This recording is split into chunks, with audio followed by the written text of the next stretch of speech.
ഇതൊക്കെ ആവശ്യമുള്ള കാര്യമാണോടാ? എന്തിനായിരുന്നു? ആർക്ക് വേണ്ടി ഇതൊക്കെ ചെയ്യുന്നേ? എനിക്ക് ചെലവിന് തന്ന് പോറ്റാൻ വേണ്ടിയാണോ ഈ കാണിക്കുന്നതൊക്കെ? അല്ലെങ്കിൽ നിങ്ങളുടെ ഗുണത്തിന് വേണ്ടിയിട്ട് എന്തെങ്കിലും ആണോ? ഇപ്പൊ കണ്ടില്ലേ, പെറ്റതള്ള കാണാൻ വന്നപ്പോ ഏതോ ശത്രു വരുന്ന മാതിരി ഓടി ഒളിച്ചേ. നിങ്ങൾക്കും സമാധാനം ഇല്ലാതെ നിങ്ങളുടെ കൂടെ ഉള്ളവർക്ക് ഒരു പ്രയോജനം ഇല്ലാത്ത ഈ പോക്ക് എന്തിനാ? അങ്ങനെയൊന്നും ഇല്ലമ്മേ, എല്ലാ പ്രശ്നങ്ങളും പറഞ്ഞാൽ തീരും. അമ്മ വെറുതെ വിഷമിക്കാതെ.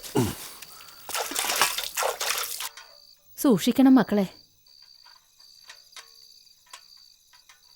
അമ്മേ, എന്താ മോനെ? നോക്കിപ്പോ. ശങ്കു, എന്നാ നോക്കിക്കോണേ. ആട്ടെ.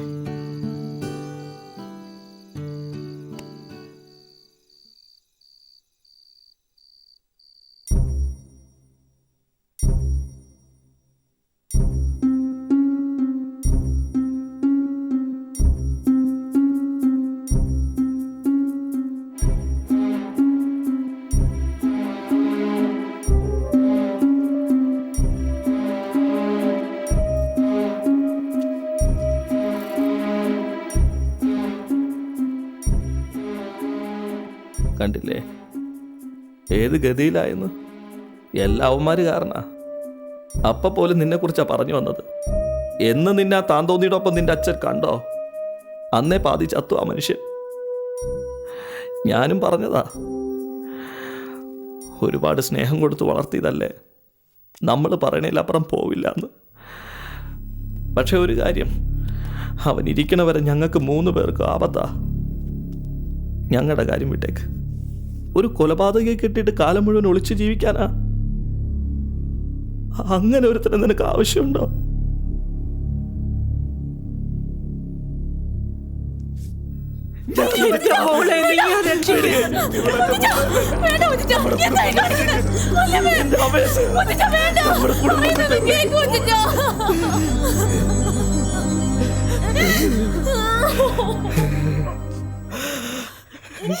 എന്ന് ഞങ്ങളുടെ പൊന്നു മോളാതെ,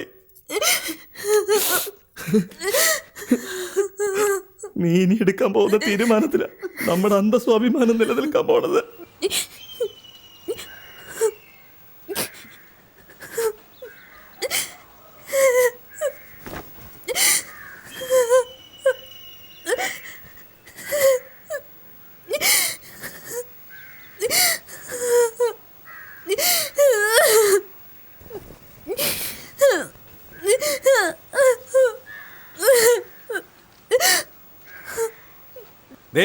നീ എന്തിനാ വന്നെന്ന് എനിക്കറിയാം. നിന്റെ കൊച്ചച്ഛന്റെ മരണം എന്റെ കൈ കൊണ്ട് തന്നെയാ. അത് ആർക്കും തടയാനാവില്ല. അയാളുടെ ജീവന് വേണ്ടി നീ കരഞ്ഞുകൊണ്ട് എന്റെ പുറകെ വരണ്ട. ഞാൻ ചത്ത അതോടെ എല്ലാം തീരും. അവൻ ജീവിച്ചിരുന്ന എന്നെ പോലെ പലരുടെയും ജീവിതം പാഴാകും.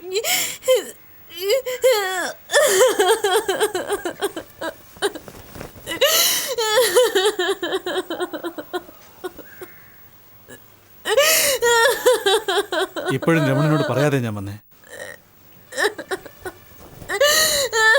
അതിന്റെ കാരണം എനിക്കിപ്പോഴും നിന്നോടുള്ള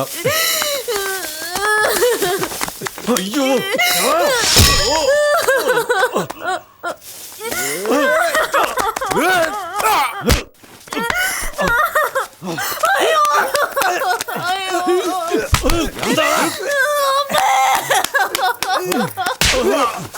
എന്താണ് തുള്ളുന്നേ?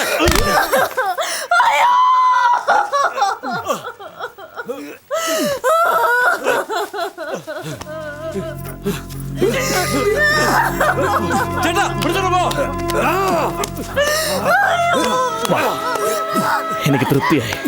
നമ്മുടെ കുടുംബത്തിന്റെ അന്തസ്സ് നീ കാത്തു. ഒന്നുമില്ല, ഒന്നുമില്ലടാ. വാ വാ.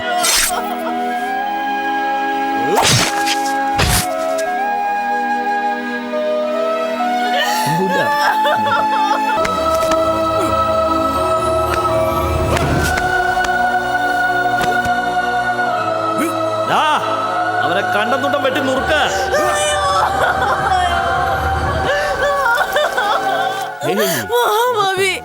എന്നെ കൊണ്ട് ഇങ്ങനെയൊക്കെ ചെയ്യിച്ചല്ലോ.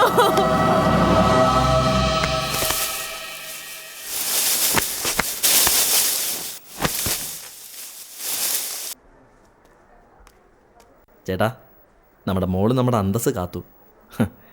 ഞാൻ ഇനിയൊരു നല്ല വാർത്തയായിട്ട് ഇങ്ങോട്ട് വരാം. അത് കഴിഞ്ഞാൽ നമുക്കൊരു പ്രശ്നം ഉണ്ടാവില്ല.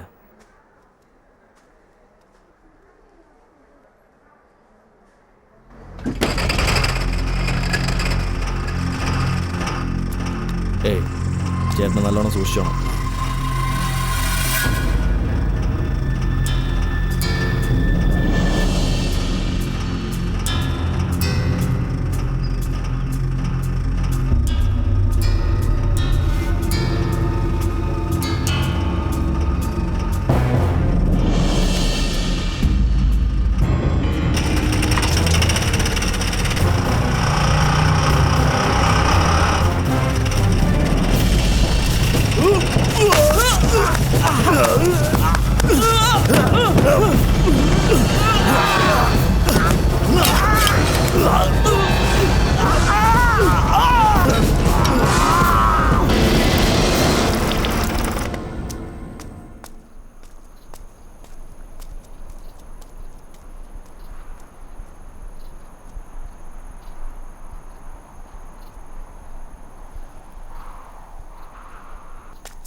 നീ എന്താ രമണ എന്നോട് ഇങ്ങനെയൊക്കെ പറയുന്നത്?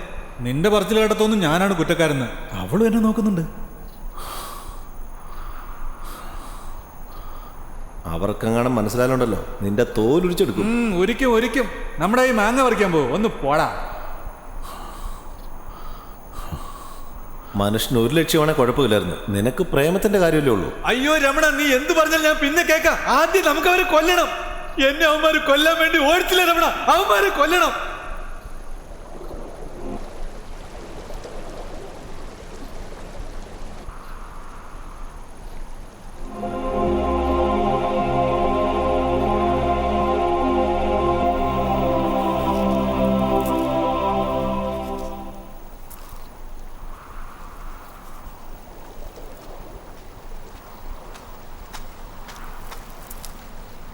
അമ്മ എന്താടാ പറഞ്ഞേ? അവൻ ചെല്ലാത്തതിൽ വിഷമമുണ്ടാവും.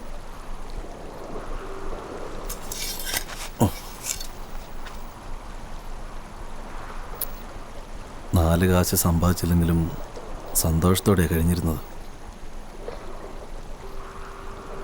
വേണ്ടപ്പെട്ടവർക്ക് വേണ്ടി ഓരോന്ന് ചെയ്ത് കൂട്ടിയിട്ട് ഇപ്പൊ സ്വന്തം ജീവിതം ഇല്ലാതായി.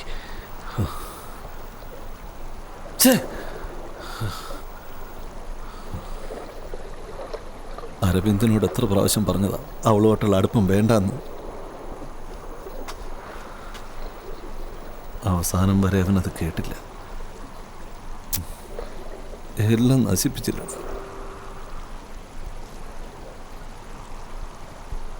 ആ കള്ളക്കഴിവേര് മനോഹരന്റെ തലയെടുത്ത് അരവിന്ദൻ മരിച്ചെടുത്തുകൊണ്ട് വെച്ചതിന് ശേഷമാണ് എന്റെ കളിയൊന്ന് അടങ്ങിയത്.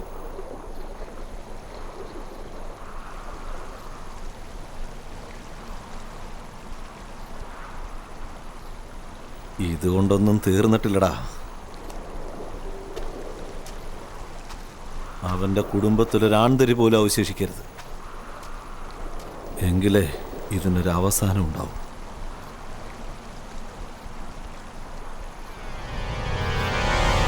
എടാ വാസി കത്തിയറാ, വേഗം താടാ. എടാ താടാ,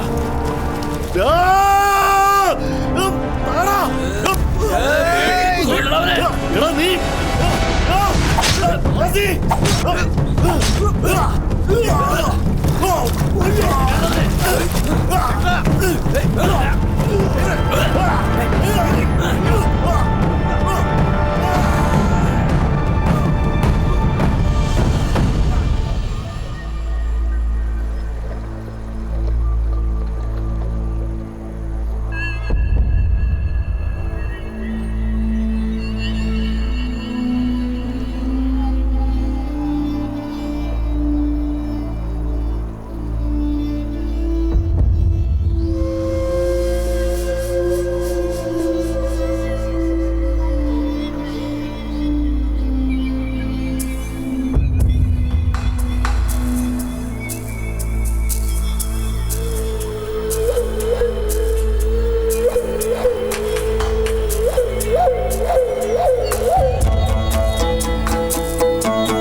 പേഷ്യന്റിനെ എന്തിനാ ശല്യം ചെയ്യുന്നത്?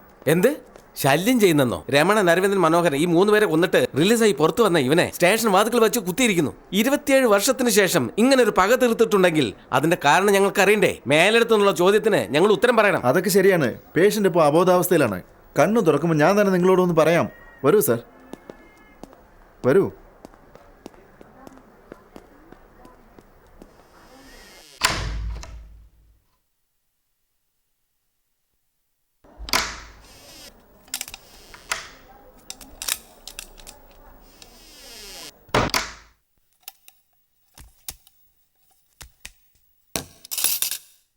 പാസി,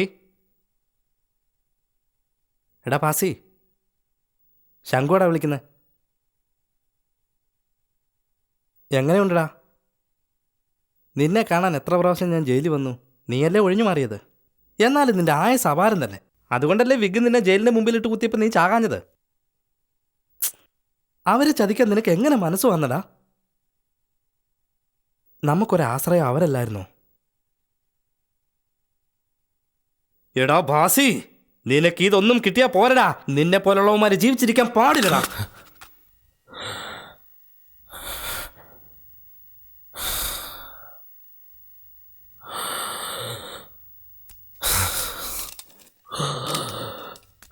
തൊലഞ്ഞു പോടാ.